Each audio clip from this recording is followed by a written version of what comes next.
Here is a question. Read it carefully and think about the answer. Let us solve it step by step. Let us first understand the key concept here. Hydrolysis of amides under acidic conditions proceeds through a specific mechanistic pathway involving protonation followed by nucleophilic addition. Moving on to the next step. In aqueous acid, the carbonyl oxygen of acetamide, CH3C, is equal to O, NH2, is first protonated by H3O+ to give the oxocarbenium iminium intermediate CH3C, is equal to plus O, NH2.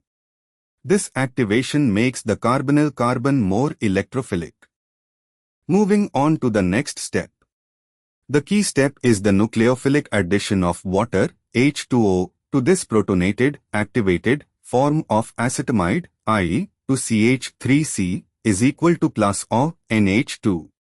Water acts as the nucleophile and attacks the electrophilic carbonyl carbon of the protonated species. And for the final step. Option A, H3O+ is an electrophile acid, not a nucleophile. It cannot perform nucleophilic addition. Option C, H3O+ acting on the protonated form is again electrophilic, not nucleophilic. Option D, HO hydroxide, is a nucleophile, but the hydrolysis is occurring under acidic conditions, not basic conditions. Hydroxide is not the relevant nucleophile here.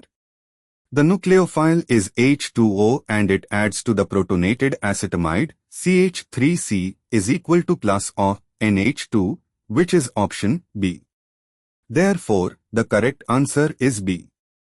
Therefore, the correct answer is option B.